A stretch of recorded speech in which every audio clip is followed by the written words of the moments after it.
Os contamos una noticia importante de última hora y es que la Casa Blanca habría dado acceso a los documentos de Epstein a periodistas independientes. Habría mucha información, entre ella muchos registros de vuelos y nombres. La fiscal general de Estados Unidos, Pam Bondi, se habría comprometido a desclasificar los archivos de Jeffrey Epstein que contienen los nombres de sus cómplices. Incluye información sobre Epstein publicada por su departamento. Entre los documentos hay muchos registros de vuelos, muchos nombres, mucha información a la que habrían tenido acceso periodistas independientes. Precisamente la Casa Blanca anunciaba el martes que asumiría el control de la selección de los medios de comunicación que cubrirán al presidente Donald Trump.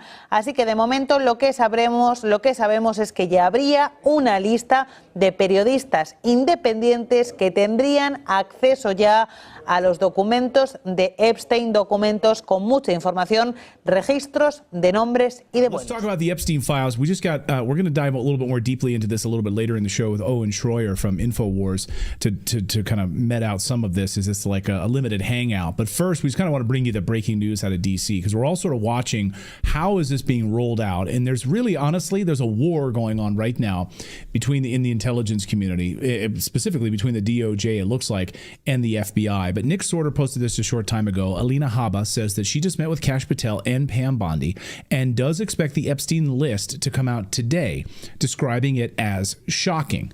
Habba says that she absolutely expects criminal charges to come as a result. Arrests need to come quickly to these fiends, Nick writes. So then in DC today, there was this like dog and pony show where, and some of these people are our friends, so I'm not discounting that they were called. And of course, if Redacted was called and said, hey, would you like to come to the White House and receive a binder of Epstein information? I'd be there 100%. But this is how it was being handled today. You had influencers, folks like Liz Wheeler and DC Drano. Here's Liz Wheeler posting that she got a binder of Epstein files today, exclusive, she writes. Well, it's not exclusive because there were a number of other influencers there next to her, and here's a whole host of them. There's, on the left, there's DC Drano, Rogan O'Hanley, who's a lawyer. There's Liz Wheeler. There's a number of other individuals there, Jack Posobiec, and others. Again, friends of the show, and fine, they get access to these files, whatever these are. Now, Redacted has learned, our team has learned through sources that these binders are nothing more than publicly available Epstein information. This is all public. So everything that's in these binders, according to sources on the Redacted team, this is all from our own reporting that these are all publicly available information.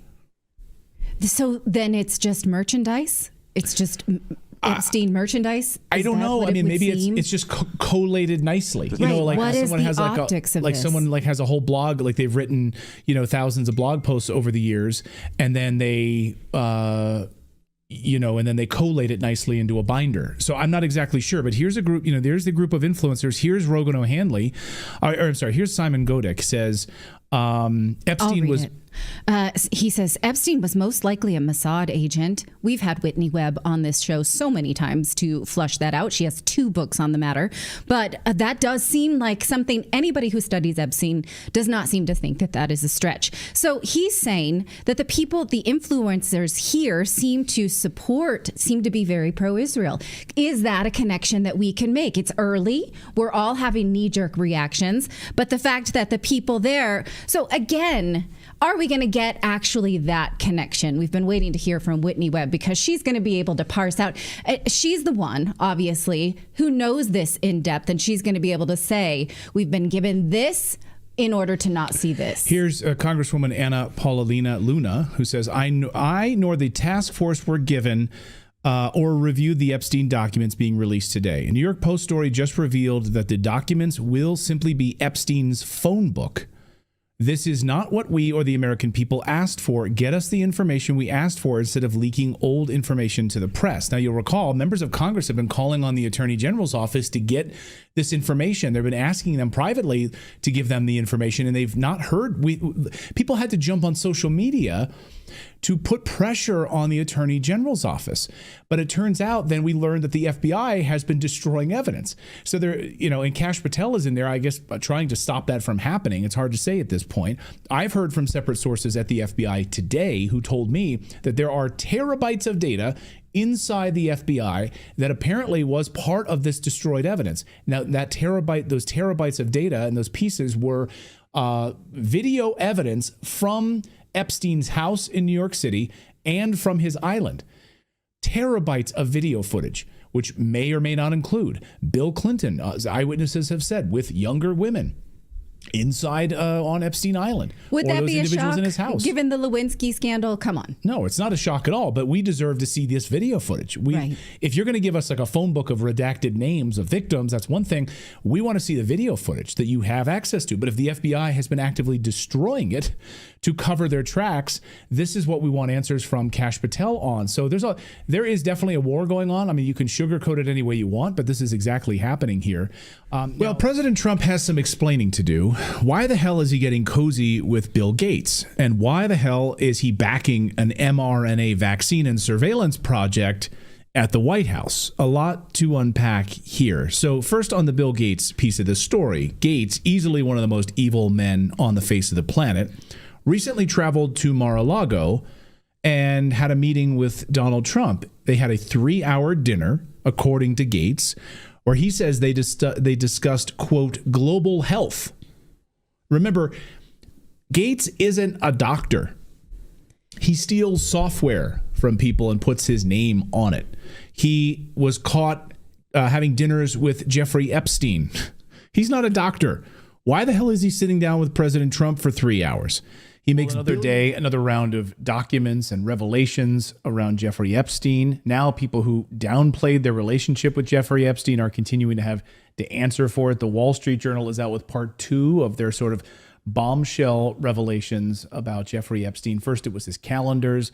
Now new documents are emerging about Bill Gates and Woody Allen and deeper dives on all of this stuff. And for that, we want to turn to investigative journalist Whitney Webb, who, of course, has written a 2-volume book on the deep state mafia and the Jeffrey Epstein connections and running the sort of shadow government that we see, and has been diving into these documents. Whitney joins us. You just wrote a new piece on Noam Chomsky and the questions surrounding why was Noam Chomsky meeting with Jeffrey Epstein and those revelations. But first, like at a high level, Whitney, I just want to get your response to the second Wall Street Journal dumping of documents.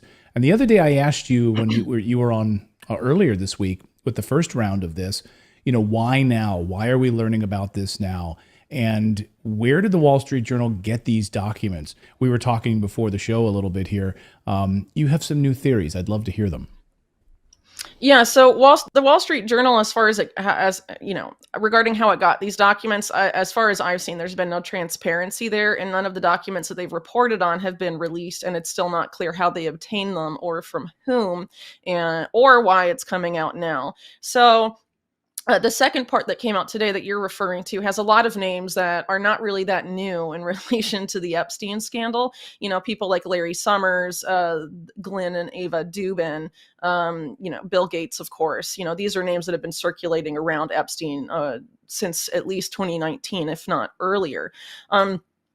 Now, I've had a little more time to think about why they might be putting this out there now, and I think the answer may be to take heat off of the 4 billionaires who were subpoenaed as part of this U.S. Virgin Island JP Morgan Epstein case, because those are very astounding.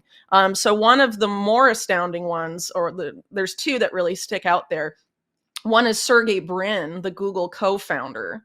And the other one is Michael Orvitz, who used to be head of Walt Disney and a top talent agent for Hollywood.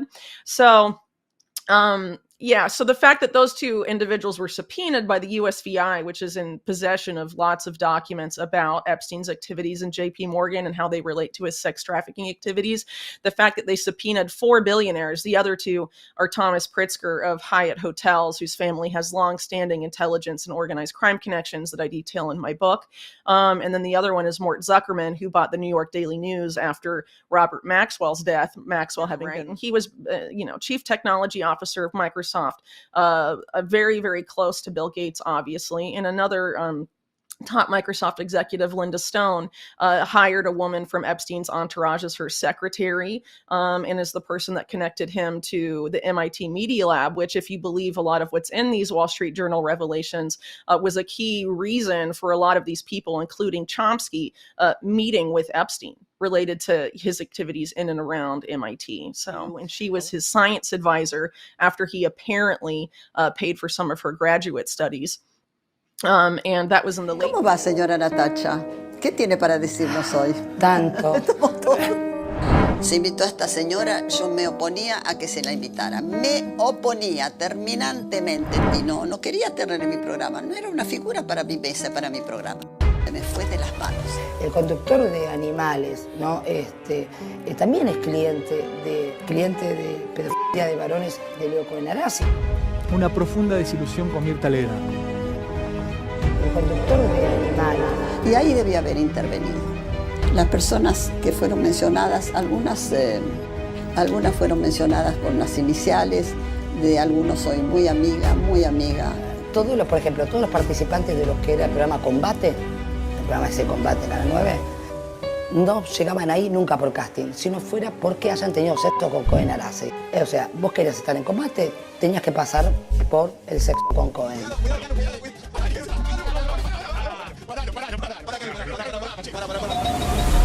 Como algunos saben, Natacha era una modelo y vedette argentina que ejercía la prostitución VIP.